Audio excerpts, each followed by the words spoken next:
So do you remove the lower leaves on your tomato plants or not? Um, it seems that people disagree greatly about this subject.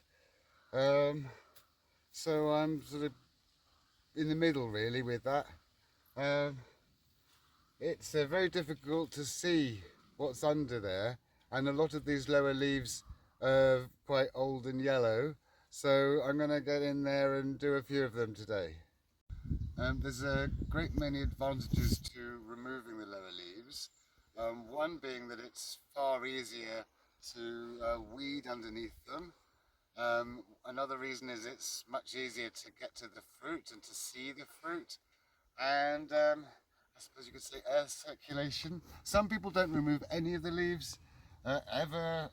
Other people remove them right up to the top, and they're sure that that's the best thing to do. But I don't think that's the best thing to do. I think they need the leaves to breathe. Um, but these bottom leaves, they're not getting much light. They yeah they're sort of in the way really. So I think I'm just going to remove like maybe up to so high. I think it will vary from plant to plant. Um, so if I go in here and ooh, yeah, see like these very little ones, they're just in the way. That one, that one.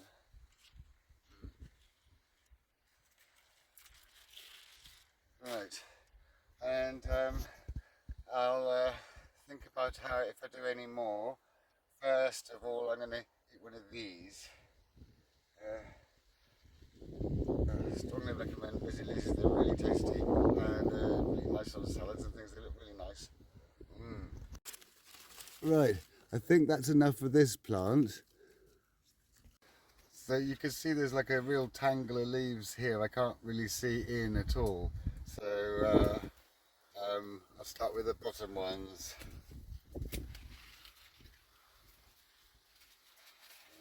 That what's that one? Always make sure they're not going to be a stem of tomatoes. See, there's a stem of tomatoes there. You don't want to cut that off. Always make sure it's a leaf. Um, so that great thing, that out of the way, that's going to make a lot of difference just by itself. Um, and, uh, and then you can sort of see your way in a bit.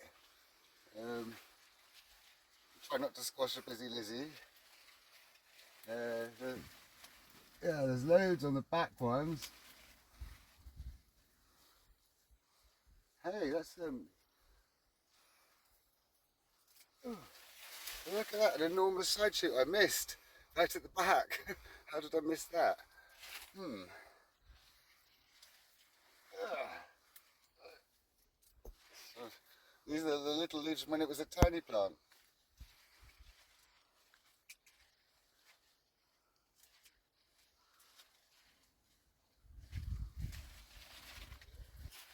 Right, and next I'm going to have a good look around in here. It's very difficult to see in or do anything. I can't even see those ripe tomatoes over the far end. Um, so here's the bit that I've taken some leaves off, and you get a much clearer view in. So we're possibly taking it up to maybe that height might be good. So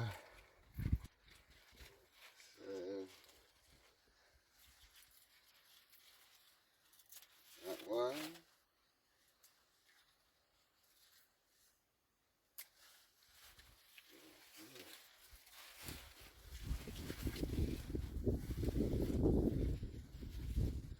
Ooh.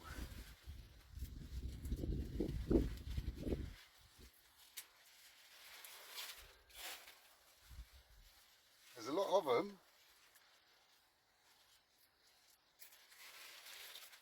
Oh, that's better.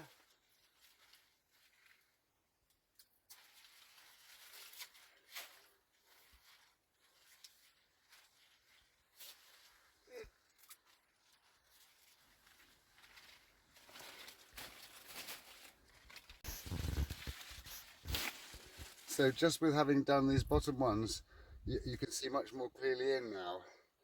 Um, But you can see where I haven't done these end ones, how jungly it still looks there, so I'd better go on and do those. Oh, for that, have a tomato. Difficult to see where the tomatoes finish and the cucumbers begin. And of course then there's this courgette situation. Right, so I'll get in there and do these ones. Oh yeah, any yellow leaves, they come off as well. Right, so deep in here.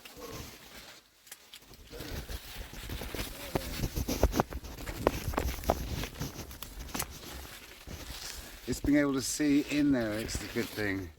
And I can see more tomatoes in there now. That one. And always be very careful you're not cutting off tomatoes. Always leaves.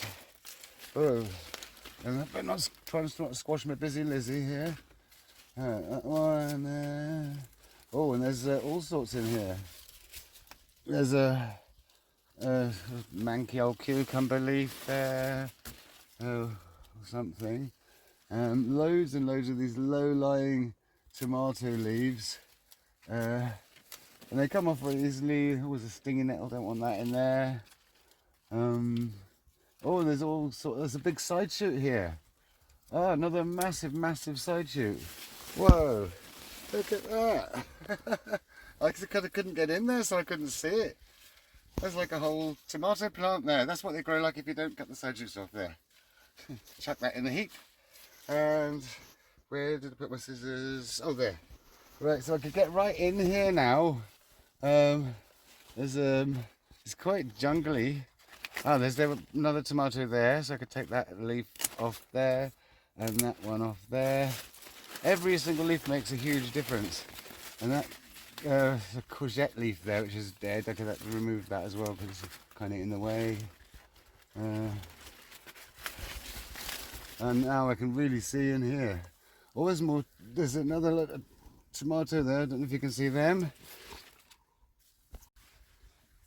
Generally, that looks a lot easier to see what's going on.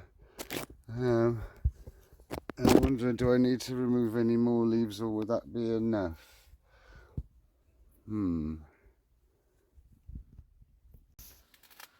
That one's quite yellowy, so I'll take that one off as well. But I think that's most of the leaves off for today. But you know, you can take a few more off as the season goes on. But you want to leave most of them for photosynthesizing. But I can certainly see in there now. So about this time of year, I've been taking the tops off, the growing tips off the tomatoes, just leave them to a leaf and a flower stem, and then the plant's not going to waste time growing any bigger, because any flowers that come later than these will have no chance of ripening in this climate. I'm not going to use these leaves as a mulch for in the polytunnel or for around vegetables, because they're quite sort of gooey and bulky. You know, they'll attract slugs and things. So I'm going to use these as a mulch for one of the trees. I mustn't forget these outdoor tomatoes here. I don't normally grow tomatoes outdoors in this climate, but being next to the polytunnel, I theorise that they're going to get a bit more warmth, and they seem to have fruit on them, but whether or not they're well, they're all cherry tomatoes, so they should ripen. They always come first, cherry tomatoes. I'll just remove the bottom leaves from these as well.